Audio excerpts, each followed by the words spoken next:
You are now listening to Sir Ink's The Experience Podcast, where we talk about anything and everything kink.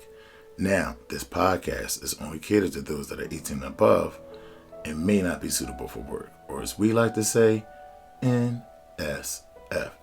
But remember, you can always listen to us during your private time. Hello, kinky and kink-curious folk out there. My name is Sir Ink.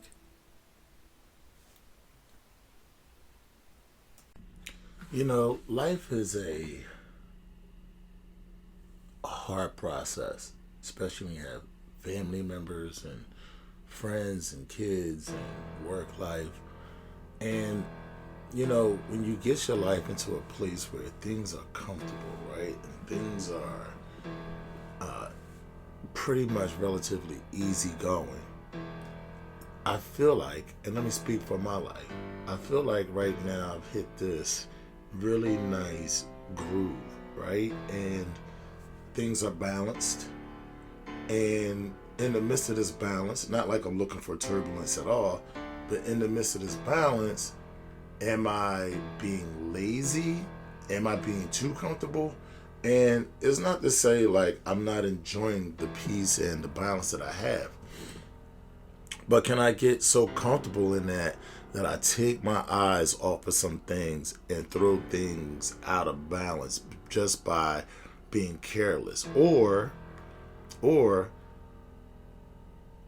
another thought process is I want to add things on, but the things that I add on, will they be good? Will they have an adverse effect? And, you know, I get it. Like, you know, you want to logically, as a Dom, add some things into your dynamic, right? But sometimes you go from when you start kind of like feeling each other out, then you feel each other out, you know it works, you kind of know what they don't like, you know it doesn't work for you with them, and then you hit this really nice groove, and you're in this nice groove, right? And then you feel like, man, things are going well, but those things are going well. Do I need to add some things in or add something in? And if I add something in, how will that go? Do I have fear of messing up the balance that I have by adding something on? Or am I still going toward a path where I'm gonna hit a wall anyway? Because we can't keep doing the same thing but for so long before we get bored.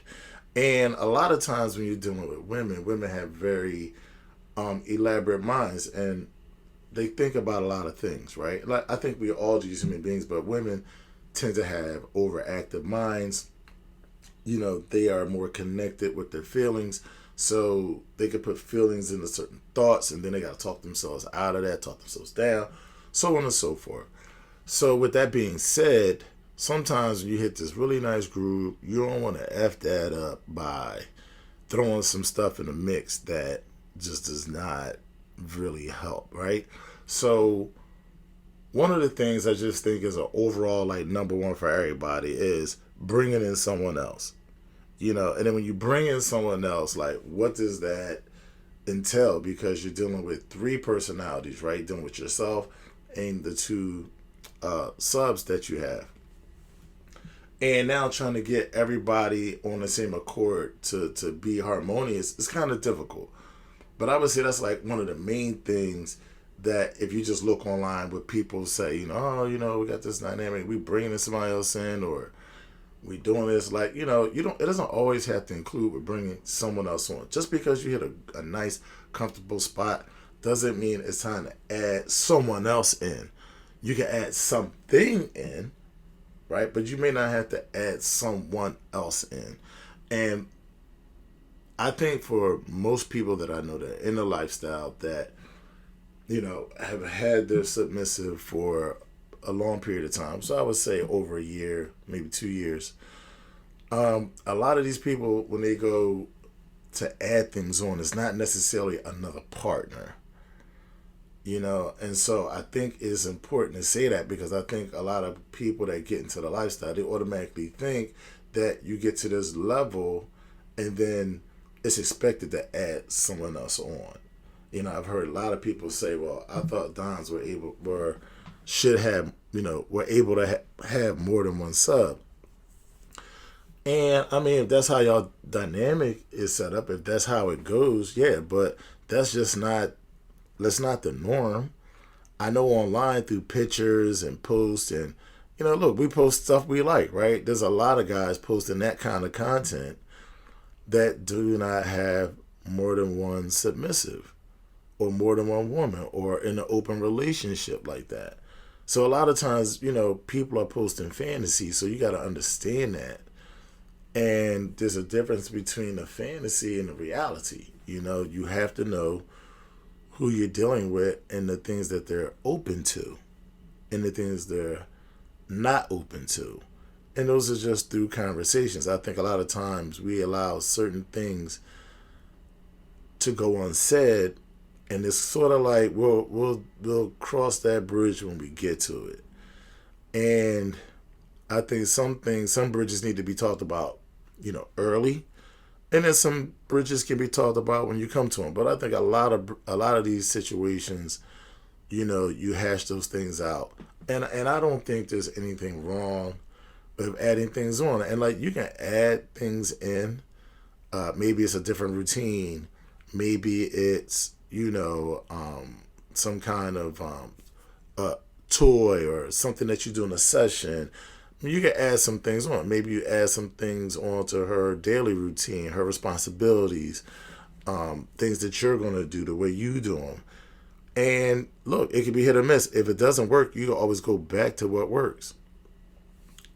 Unless you're doing something very, very, very extreme. So like, certain things alter who you are and your perspective, So you want to be mindful of the severity of what you might be adding in. But for the most part, for the couples that I've seen, they add things in and they just keep it moving fine. Some things work, some things don't, and they just, keep it pushing. I know a couple or two that have one couple, he shared the submissive, and in another situation they tried to add women in here and there, and it's been mostly fail.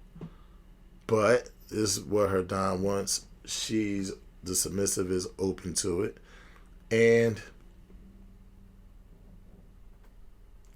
there's nothing wrong with that. And let me say, there's nothing even wrong with adding someone in.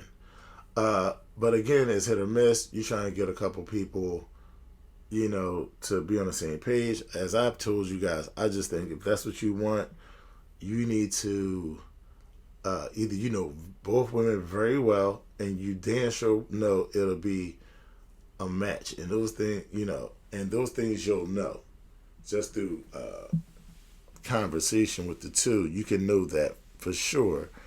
But in a lot of situations, if you just meet somebody and you've got a sub that you've been with for a minute, and you just meet somebody, like, all right, now I'm trying to bring her in. Like, you didn't really even have anything with her as far as conversations, go out with her, really understand the kind of woman she is. You met somebody, they say they down with it. So you're like, damn, okay, cool. Yo, I'm bringing her in. And it's kind of like, okay, what we dealing with here? Like, you don't even really know her intimately enough to speak to your original sub about the type of person she is, why she's a good fit, things of that nature. And as I told you guys, in polygamous relationships I've seen, the man has the first woman. You guys heard me say this before. He has his first wife. Then he brings another woman in, like, not in, but he brings her to the table with his first wife, and they have a conversation. And then they have this joint conversation to see if it's a good fit.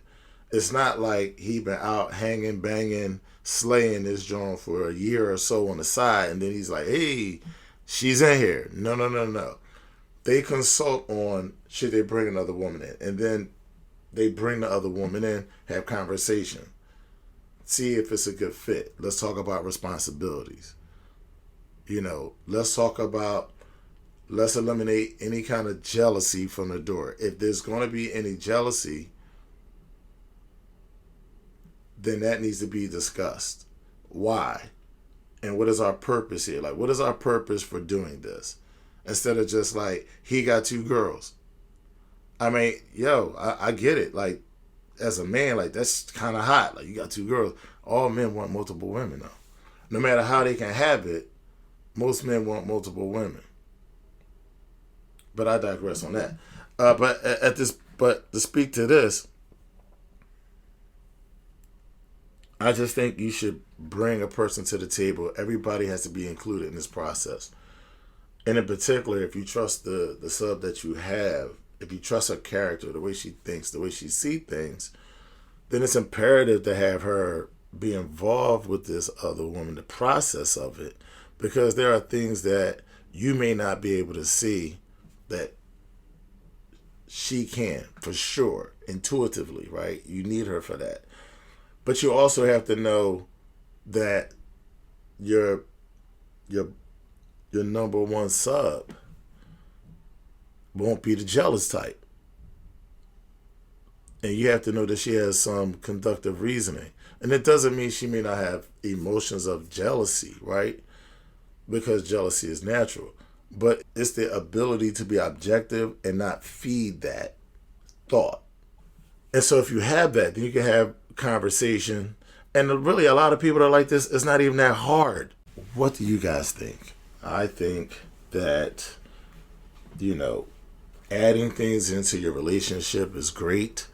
There's always a risk and reward kind of factor. Like I said, as long as you don't go too far, you don't alter someone's opinion or mindset about you, or physically alter someone in some way, even if it's a physical, like from the inside, like, mentally, alter someone. There's a lot of things that you can try to add in to make your dynamic better or just make it different.